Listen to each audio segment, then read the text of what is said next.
हम शुरू करने जा रहे हैं आज एक नया टॉपिक, एक नया सिस्टम, आपका पीयू सिस्टम। देखो पीयू सिस्टम जो है इसको क्यों पढ़ना चाहिए, क्या इसका सिस्टम है, क्या बिहेवियर है, क्यों आज हम लोग बात करने वाले हैं। अब देखो आगे चल के हम लोग जो आपका टॉपिक है वो टॉपिक आपका आने वाला है फॉल्ट एनालिसिस।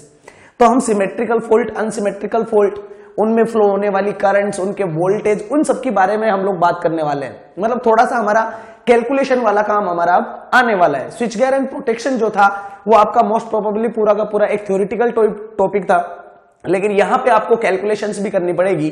तो करंट, वोल्टेज, पावर, इन सब की कैलकुलेशंस की भी हम लोग बात करेंगे कि किस किस तरीके से हम लोग कैलकुलेट करते हैं। अब कैलकुलेशन करने से पहले या सिस्टम के बारे में आगे बढ़े कि क्या फॉल्ट होते हैं, किस तरीके से उनकी जो फॉल्ट करंट वगैरह होती है उनको कैलकुलेट किया जाता है, तो उन सबको पढ़ने से पहले हम उसके तरीके सीखते हैं कि किस तरीके से हम लोग जो है हमारे सिस्टम को क्या करते हैं, कैलकुलेट करते हैं। ओके, तो बात करते हैं पीयू सिस्टम की। और पीयू सिस्टम को भी पढ़ने से पहले हम लोग ये जानने की कोशिश करेंगे कि ये पीयू सिस्टम क्या होता है, इसकी जरूरत क्यों पड़ी, क्यों हम लोग एक पर यूनिट सिस्टम या पीयू सिस्टम या एक अलग सिस्टम पढ़ते हैं एक सिस्टम को कैलकुलेट करने के लिए। क्लियर है नहीं है? तो यहां तक हम बहुत बाद में पहुंचेंगे, पहले इसके बारे में हम थोड़ा सा बात करते हैं। देखो जरा ध्यान से, आप लोग ध्यान से समझना, समझोगे तो सारी चीजें क्लियर हो जाएगी। देख बेटा, सर प्रैक्टिकल लाइफ की अगर मैं बात करूं तो मेरी प्रैक्टिकल लाइफ में क्या होता है, अगर ये समझेगा तो तेरा काम बन जाएगा। कैसे है सर? सबसे पहले भाई मुझे काम करना है, बिजली को पैदा करना है, और बिजली को पैदा करके मुझे कहां पहुंचाना है, कंज्यूमर तक पहुंचाना है। जैसे सोचो, मान लो आप आपके घर में बैठे हुए हो, लखनऊ शहर में बैठे हुए हो, आप बिजली का क्या कर रहे हो, कंजप्शन कर रहे हो। अब भाई आपके पास में बिजली आ रही है तो ये बिजली कहीं ना कहीं प्रोडक्शन भी हो रही होगी, जनरेट भी हो रही होगी। बिल्कुल सही बात है। जो जनरेट कर रहा होगा वो कौन होगा? आपका जनरेटर होगा। वो वहां से जनरेट करके बिजली को आपके पास में भेजेगा। आपके पास में भेजेगा तो उसको किसकी जरूरत पड़ेगी? ट्रांसमिशन लाइन की जरूरत पड़ेगी। बिल्कुल करेक्ट है। और उस ट्रांसमिशन लाइन से आएगी आपके लखनऊ के सब स्टेशन पर, और फिर वो लखनऊ का सब स्टेशन आपके पूरे लखनऊ में एक एक मोहल्ले में आपका क्या करेगा, बिजली को डिस्ट्रीब्यूट करेगा। आपके मेनली 3 काम होते हैं। कौन कौन से? एक होता है जनरेशन, जो करता है जनरेटर। ओके, एक होता है ट्रांसमिशन, जो करती है आपकी ट्रांसमिशन लाइन। एक होता है आपका डिस्ट्रीब्यूशन, जो करता है आपका सब स्टेशन। सब स्टेशन पे लखनऊ में आने के बाद में वो सबको क्या करेगा, पावर का डिस्ट्रीब्यूट करेगा। क्लियर है नहीं है? अब देखो जरा ध्यान से सुनो, क्या हुआ सर? सबसे पहले आता है हमारा जनरेशन, पावर का जनरेशन। ठीक है, तो भाई पावर को जो जनरेट करेगा वो पावर को जनरेट कौन करेगा? सर जनरेटर करेगा। कौन करेगा? जनरेटर करेगा। ठीक है भाई, ये मेरा जनरेटर है। अब मान लो जनरेटर के ऊपर आप लोगों ने क्या दिया, मैकेनिकल इनपुट दिया, उसने एक आपको इलेक्ट्रिक पावर डेवलप करके दी, एक इलेक्ट्रिक एनर्जी उसने डेवलप करके दी। सही बात है। तो सर मान लो इसने एक वोल्टेज डेवलप किया यहां पे, मान लो वो वोल्टेज आपका कितना है, V1 वोल्टेज है। इसने V1 वोल्टेज डेवलप किया और डेवलप करके आपको V1 वोल्टेज दे दिया है। ओके, देखो ये आपका है V1 वोल्टेज। क्लियर है? V1 voltage. अब सर मुझे क्या करना है? सर मुझे यहां पे इसने जो पावर जनरेट की है, इस जनरेट हुई पावर को मुझे कहां पहुंचाना है? लोड के पास पहुंचाना है, लखनऊ शहर के पास पहुंचाना है। ठीक है, ओके। तो देखो सर, मान लो ये है मेरा लखनऊ शहर का सब स्टेशन। इस सब स्टेशन पे पूरा का पूरा मेरा क्या कनेक्टेड है? लखनऊ शहर कनेक्टेड है। तो इस पूरे के पूरे लखनऊ शहर को जो पावर डिस्ट्रीब्यूट कर रहा होगा वो कौन करेगा? ये सब स्टेशन करेगा। ठीक है, मतलब लखनऊ सब स्टेशन है, ये पूरा का पूरा जो लखनऊ है ये किसका काम कर रहा है? सर ये काम कर रहा है लोड का। मतलब यहां से जो एनर्जी, इलेक्ट्रिकल एनर्जी आएगी उसको कंज्यूम करने का जो काम करेगा वो पूरा का पूरा कौन करेगा? ये लोड करेगा। ठीक है सर, मान लो इसने एक V1 वोल्टेज को डेवलप किया जनरेटर ने। मान लो वो वोल्टेज कितना भी हो सकता है, 400 वोल्ट, 500 वोल्ट, क्लियर है नहीं है, 350 वोल्ट, कितना भी हो सकता है। इसने एक V1 वोल्टेज को डेवलप किया है। अब देखो बेटा, प्रैक्टिकल लाइफ में आपका पूरा का पूरा लखनऊ शहर है। लखनऊ शहर बहुत बड़ा है, बहुत सारे घर है, बहुत बड़ा सिटी है, तो इसको जो रिक्वायर्ड पावर होती है वो पावर काफी ज्यादा हाई है। सपोज देख, मैंने बोला इसको 200 MVA की पावर की क्या है यहां पे जरूरत है। इतनी पावर इसको चाहिए एक लखनऊ शहर को। अब इतनी पावर अगर इसे चाहिए तो ये पावर कौन दे रहा होगा? ये जनरेटिंग स्टेशन दे रहा होगा। ठीक है, अब इस जनरेटिंग स्टेशन ने डेवलप कर दिया वोल्टेज। ओके, अब ये क्या करेगा? जनरेशन हो गया, कंजप्शन हो गया। इस लोड के आपके हर घर में जो पहुंचा रहा होगा वो ये लखनऊ शहर का सब स्टेशन पहुंचा रहा होगा। ठीक है, तो क्या हो गया सर? जनरेशन हो गया, कंजप्शन हो गया। अब क्या करना है, पावर को ट्रांसमिट करना है एक जगह से दूसरी जगह पे। ठीक है, देखो तो यहां से यहां के लिए जो मैं ट्रांसमिशन के लिए यूज में लूंगा उसको हम क्या बोलते हैं, ट्रांसमिशन लाइन। ठीक है सर, पावर आपकी क्या भी हो जाएगी, ट्रांसमिट भी हो जाएगी। एक जगह से दूसरी जगह मैंने पावर को भेज दिया, किसके थ्रू भेजा है, ट्रांसमिशन लाइन के थ्रू भेजा है। एक एक इंपॉर्टेंट बात को ध्यान से सुनते हुए चलना, ट्रांसमिशन लाइन के थ्रू भेज दिया है। ठीक है, जब यहां से जब पावर इधर जाएगी तो मतलब इसमें किसी ना किसी करंट का फ्लो होगा। अरे भाई पावर तो करंट के फॉर्म में ही जाएगी, बिल्कुल सही है। अब सर ट्रांसमिशन लाइन है तो ट्रांसमिशन लाइन किसी ना किसी वायर की बनी हुई होती है, ये तो सही बात है। अब वायर है तो सर उसका कुछ ना कुछ इंपीडेंस भी होने वाला है, ये भी बात सही है। और इंपीडेंस में अगर आपकी करंट जा रही होगी तो इस ट्रांसमिशन के लाइन अक्रॉस आपका क्या हो रहा होगा सर, वोल्टेज का ड्रॉप हो रहा होगा। अरे भाई बात बताओ, मान लो एक कोई ये इंपीडेंस है, जेड इंपीडेंस है, मान लो इसमें करंट जा रही है आई, तो इसके अक्रॉस वोल्टेज का ड्रॉप होता है कि नहीं होता है, होता है ना। V इक्वल टू कितना होता है, आई इंटू जेड के बराबर होता है, बिल्कुल सही बात है। अब ट्रांसमिशन लाइन में जा रही है करंट, अब करंट जा रही है तो इसका इंपीडेंस है, तो इसके अक्रॉस वोल्टेज ड्रॉप हो जाएगा, तो यहां पे आपको कुछ ना कुछ वोल्टेज मिलेगा V2, और वो V2 आपको कहां मिलेगा, लखनऊ शहर के ऊपर।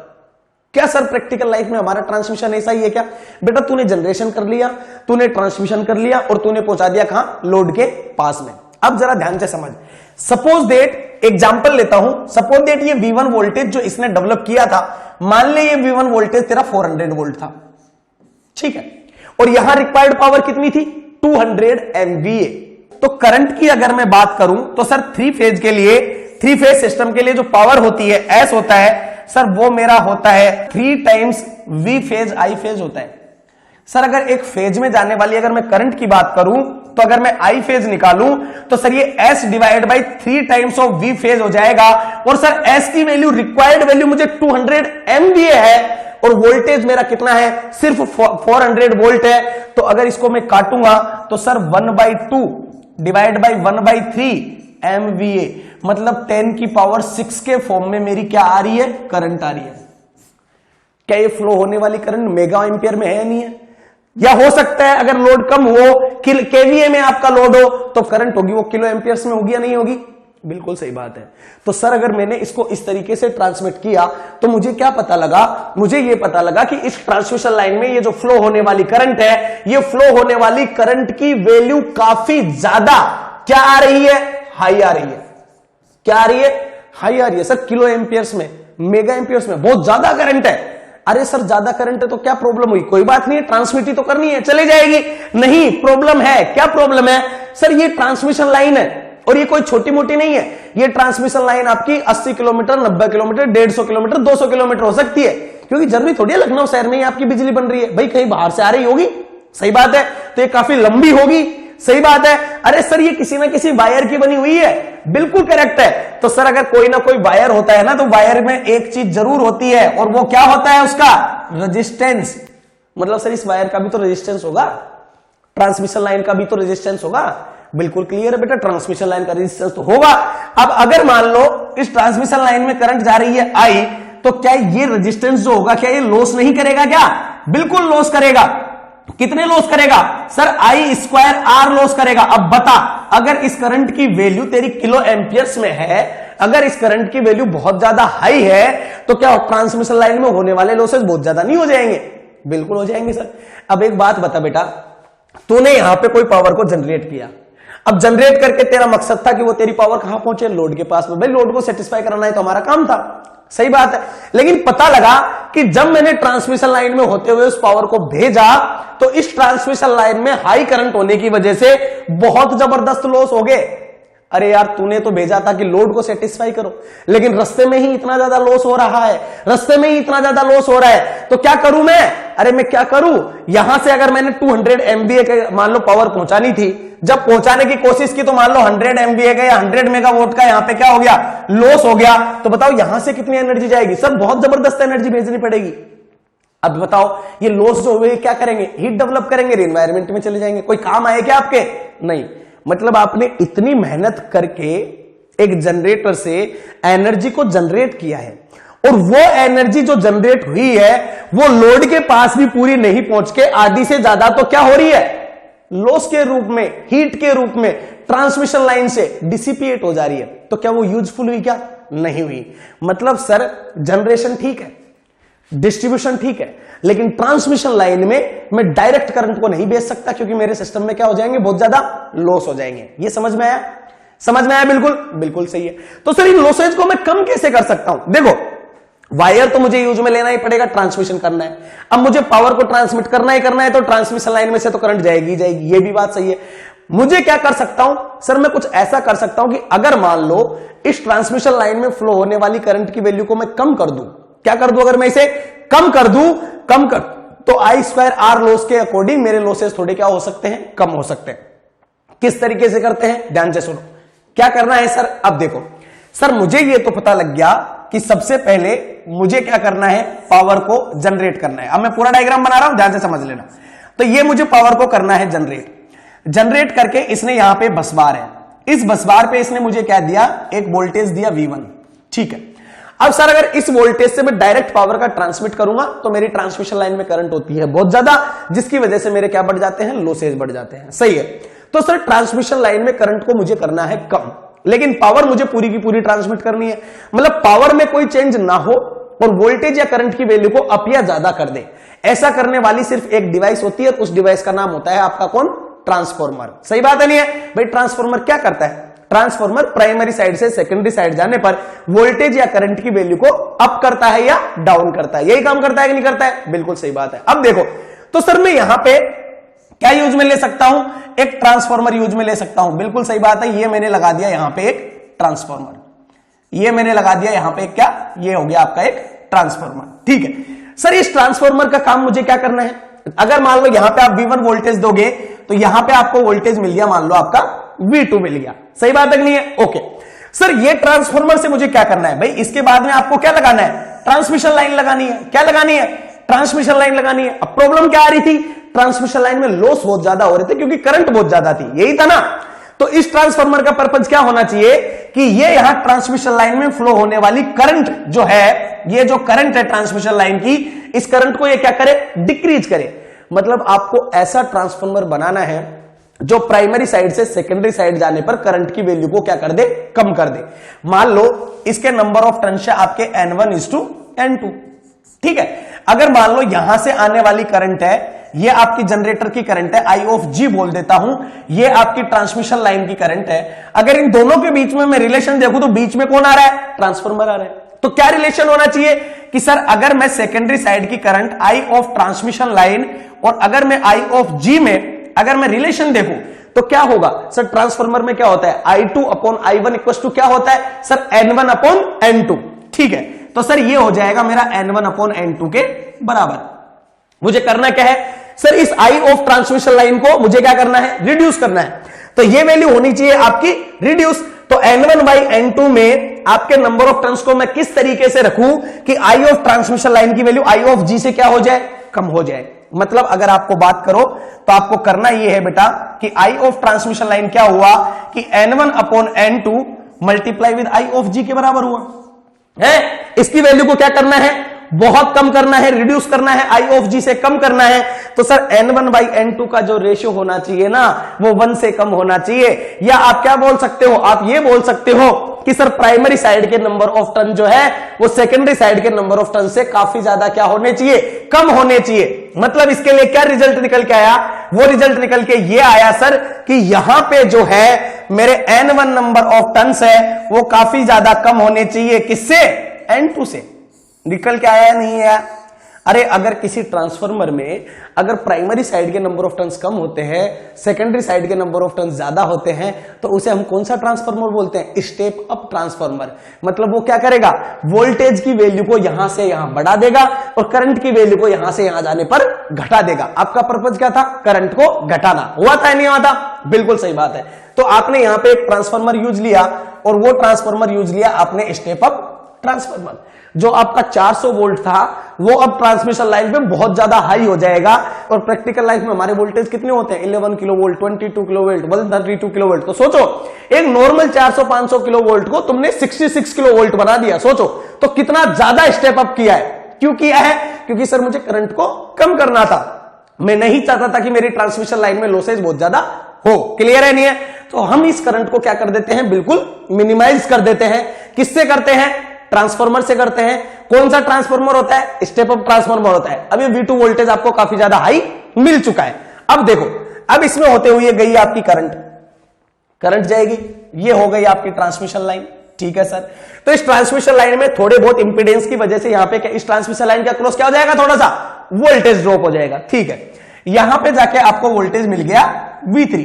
मान लो 66 किलो वोल्ट में से 2-5 वोल्ट या मान लो 100-200 वोल्ट का क्या हो गया, ड्रॉप हो गया। तो भी अब आपका V3 जो मिल रहा है वो किस में मिल रहा है, किलो वोल्ट्स में मिल रहा है। भाई करंट की वैल्यू बहुत कम थी ना, तो अब वोल्टेज ड्रॉप भी कम ही होगा। ठीक है, तो यहां पे V3 भी आपको किलो वोल्ट्स में मिल रहा है। लेकिन मेरे घरों में आने वाला वोल्टेज तो किलो वोल्ट्स में होता नहीं है, वो तो आपका नॉर्मल होता है, 230 220 होता है कि नहीं होता है, तो वो तो नॉर्मल होता है। तो मुझे क्या करना पड़ेगा सर, अब मुझे थोड़ी ना ट्रांसमिट करना है, अब तो मुझे सिर्फ डिस्ट्रीब्यूट करना है। तो मुझे क्या करना है सर, मुझे नॉर्मल वोल्टेज चाहिए। करंट ज्यादा हुई तो कोई प्रॉब्लम नहीं है, सही बात है नहीं है? तो इस हाई वोल्टेज को मुझे वापस से कैसे लेके आना है, नॉर्मल लेके आना है।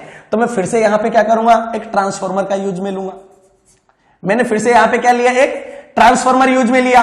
मान लो इसके नंबर ऑफ टर्न्स आपके N3:2 अगर N4 है, तो मैं क्या बोलना चाहता हूं सर, यहां से वोल्टेज जो V4 साइड है, इस वोल्टेज को मैं रिड्यूस करना चाहता हूं। और अगर वोल्टेज को मुझे रिड्यूस करना है तो सर यहां पे जो यूज में लूंगा उस ट्रांसफार्मर को मैं क्या बोलूंगा सर, उसको बोलूंगा मैं स्टेप डाउन ट्रांसफार्मर। मतलब सर इसके लिए मेरे प्राइमरी साइड के नंबर ऑफ टर्न्स काफी ज्यादा हाई होने चाहिए, किससे, सेकेंडरी साइड के नंबर ऑफ टर्न से। क्योंकि आप लोगों ने ट्रांसमिट करा लिया, आपका काम हो गया। अब आप कहां पहुंच गए, लोड के पास पहुंच गए।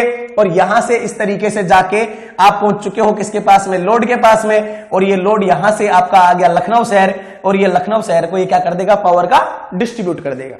मान लो आप जनरेटिंग स्टेशन पे बैठे हुए हो, यहां पे लोड ने किसी पावर की डिमांड की और आप क्या कर रहे हो, यहां से सप्लाई दे रहे हो। तो भाई आप जनरेटिंग स्टेशन पे बैठे हुए हो तो आप बाद में बिजली भी लोगे, सही बात है। तो यहां से पावर को डिस्ट्रीब्यूट करोगे तो आप पूरा कैलकुलेट करोगे कि मैं कितनी पावर भेज रहा हूं, है कितनी पावर को लोड कंज्यूम कर रहा है, कितनी पावर ट्रांसमिशन लाइन में लॉस हो रही है। ठीक है, जनरेटर के पास में कितनी पावर पहुंच रही है, सबको कैलकुलेशन करोगे कि नहीं करोगे, सही बात है। मतलब सर आप पावर का कैलकुलेशन करते हो। पावर क्या होती है, वोल्टेज मल्टीप्लाई विद करंट। ठीक है, मतलब पावर निकालने के लिए आपको वोल्टेज मेजर करना पड़ेगा, करंट मेजर करना पड़ेगा। मान लो अगर आपको हर जगह वोल्टेज मिल गया तो भी आप करंट कैलकुलेट कर सकते हो। चलो सही, ये भी बात सही है। लेकिन बेटा एक बात बता, अगर तुझे पावर को कैलकुलेट करना ही है तो तुझे वोल्टेज देखना पड़ेगा, करंट देखना पड़ेगा, सब कुछ चेक करना पड़ेगा। मान लो तूने बोल दिया कि ये इस तरीके से लगा हुआ है, एक तरह की करंट जा रही है, लेकिन क्या वोल्टेज तो अलग अलग पॉइंट पे अलग अलग है या नहीं है? बिल्कुल सही है। तो अगर इस पूरे सिस्टम को तुझे कैलकुलेट करना है तो क्या करना पड़ेगा सर, पहले बात तो मैं कैलकुलेशन करूंगा यहां पे और कैलकुलेट करूंगा सर इस V1 को, बता करूंगा कि नहीं करूंगा? ठीक है, फिर सर यहां से अपग्रेड होके पूरा सिस्टम पहुंचा है यहां, तो फिर मैं कैलकुलेट करूंगा किसी V2 को। ठीक है, फिर यहां वोल्टेज ड्रॉप हो जाएगा, आगे चलूंगा तो फिर मैं कैलकुलेट करूंगा सर किसको, इस V3 को। फिर मैं कैलकुलेट करूंगा सर किसको, इस V4 को। और यहां पहुंचने के बाद मैं कहां पहुंच रहा हूं सर, लोड के पास पहुंच रहा हूं। मतलब सर मुझे 1 2 3 और 4 वोल्टेज कैलकुलेट करने पड़ेंगे। अगर तेरे कितने वोल्टेज हो गए, 4 वोल्टेज हो गए, तो मतलब तेरे पास 4 वेरिएबल हो गए। ठीक है, अब सर अगर 4 वेरिएबल हो गए तो इनको कैलकुलेट करने के लिए भाई जैसे कोई भी इक्वेशन होती है, मैंने बोला जैसे 2x = 3 है, तो यहां पे सिर्फ एक वेरिएबल है x, तो एक इक्वेशन से काम चल जाएगा कि x = 3/2 हो गया।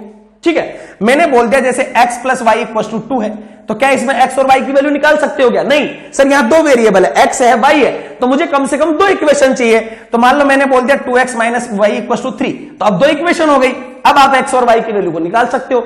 यहां से आपने x की वैल्यू फटाक से निकाल दी क्योंकि एक इक्वेशन थी। यहां आपको थोड़ा सोचना पड़ेगा क्योंकि 2 इक्वेशन हो गई है, 2 वेरिएबल हो गए। जब वेरिएबल हो जाएंगे 3 तो 3 इक्वेशन बन जाएगी, तो उसको सोल्व करने में और ज्यादा टाइम लगेगा। जब वेरिएबल हो जाएंगे 4 तो 4 इक्वेशन बन जाएगी, तो उसको सोल्व करने में और ज्यादा टाइम लगेगा। ओके, मतलब प्रैक्टिकल लाइफ में एक पावर सिस्टम को अगर मुझे कैलकुलेट करना है, अगर इसके बिहेवियर के बारे में मुझे जानना है, तो मुझे ये पता है कि जहां जहां पे मेरे इक्विपमेंट्स कनेक्टेड होंगे वहां वहां पे मेरा अलग अलग क्या आ रहा है, वोल्टेज आ रहा है। मतलब हर एक नोड जहां पे 2 चीजें जुड़ी हुई है, जैसे ट्रांसफार्मर इस ट्रांसमिशन लाइन से जुड़ा हुआ है इस पॉइंट में, तो ये एक नोड हो गया, तो इस नोड पे मेरा वोल्टेज अलग है। ये ट्रांसमिशन लाइन इससे जुड़ा हुआ है तो इस नोड पे मेरा वोल्टेज अलग है। मतलब हर एक नोड पे वोल्टेज अलग अलग है। वो वोल्टेज बिहेव कर रहा है एज ए वेरिएबल, और उस वेरिएबल की वैल्यू कैलकुलेट करने के लिए मुझे उसे कैलकुलेट करना पड़ेगा, और जितने ज्यादा नंबर ऑफ वेरिएबल्स होंगे मेरी इक्वेशन भी उतनी ही ज्यादा बनेगी, और जितनी मेरी इक्वेशन बनेगी उसको सोल्व करना मेरे लिए उतना ही ज्यादा डिफिकल्ट होने वाला है। समझ में आया नहीं आया? क्लियर है? अब ये तो मैंने एक छोटा सा डायग्राम बनाया है, आप ऐसा समझ लो बहुत छोटा सा डायग्राम है ये तो, कि एक जनरेटर से मैंने किसी एक शहर को सप्लाई प्रोवाइड किया।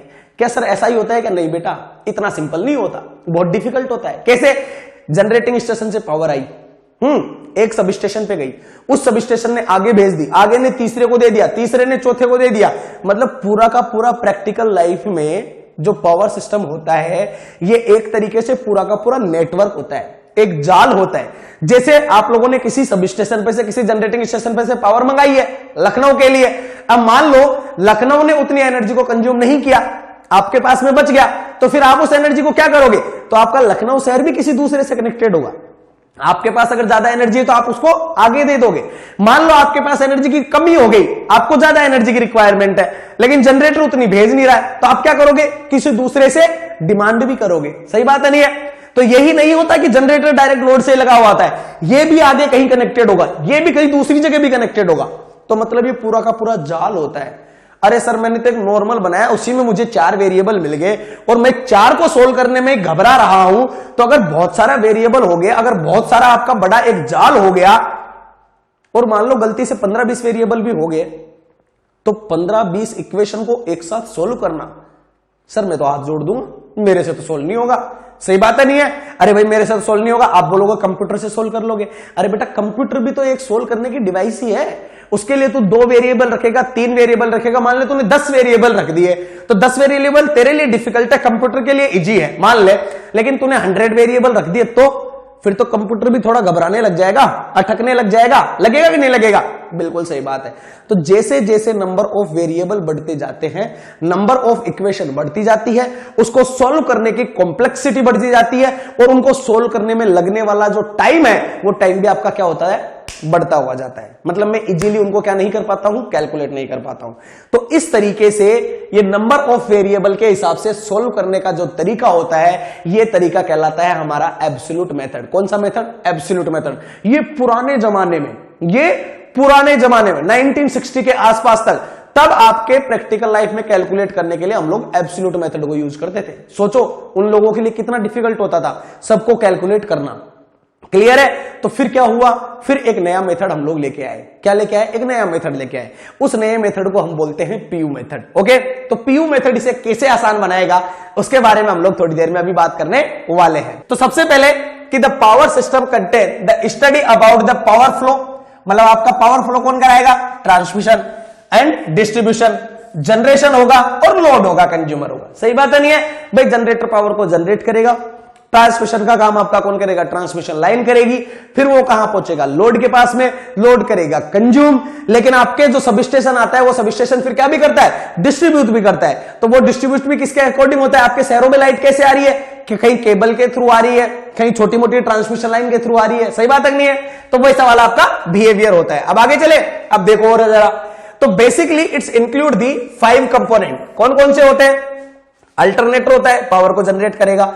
ट्रांसफार्मर होता है, स्टेप अप या स्टेप डाउन करेगा। ट्रांसमिशन लाइन होती है, ट्रांसमिट करेगी। और क्या होती है? बस बार। बस बार किसको कहते हैं? जैसे ये जनरेटर है, ये जनरेटर यहां पे कनेक्टेड है तो इसको बोलते हैं बस बार। ये आगे पावर को क्या करता है? ट्रांसमिट करता है। सही बात है नहीं है? ओके, बस बार के बारे में आप लोगों को पहले भी बता चुका हूं। ओके, और कौन होता है आपका? लोड, जो पावर को क्या करता है? कंज्यूम करता है। सबका डायग्राम बनवा चुका हूं मैं। ओके, चले आगे, देखो जरा ध्यान से सुनो।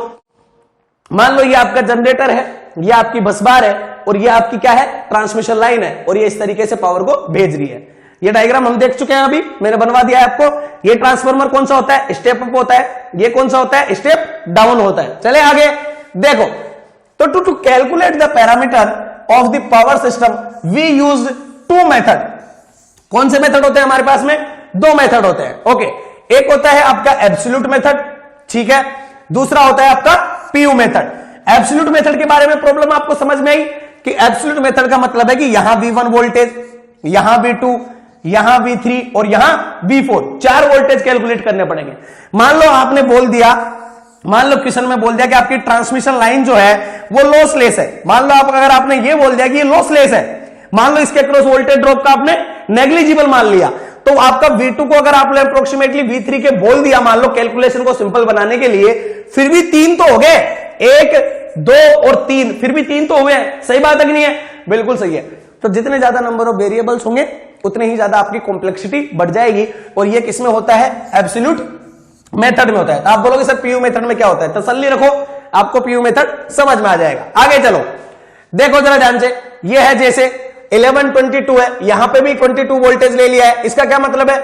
इसमें होने वाला वोल्टेज ड्रॉप को नेग्लिजिबल मान लिया उन्होंने। तो कितने वोल्टेज दिख रहे हैं आपको? एक 22, और इस 22 को कितना बना दिया? 220 बना दिया। मतलब एक तो 11 किलो वोल्ट दिख रहा है, एक 22 दिख रहा है, और एक दिख रहा है 220 वोल्ट। सही बात है नहीं है? तो एक तो ये आपका 11 किलो वोल्ट हो गया, एक 22 किलो वोल्ट हो गया, और एक 220 वोल्ट हो गया। तो कितने वोल्टेज लेवल मिल गए? 3 वोल्टेज लेवल मिल गए। तो इनको सोल्व करने के लिए कितनी इक्वेशन चाहिए? सर 3 इक्वेशन चाहिए कि नहीं चाहिए? बिल्कुल सही है। अब देखो, तो एब्सोल्यूट मेथड क्या बोलता है, देख लो, ये बता चुका हूं मैं अभी आपको, ठीक है, सेम लाइन। तो for the analysis of the power flow in the power system, this method required the number of equation equal to the number of voltage level present in the system. बिल्कुल correct है। आगे चलो, it's having the more number of equation, that's why it's a time taking method. बिल्कुल सही बात है sir, ज्यादा number of equation होगी तो सोल्व करने के मुझे ज्यादा टाइम की रिक्वायर्ड होगी। तो the complexity in the calculation is very high in the above figure. दिख रही है आपको? ओके।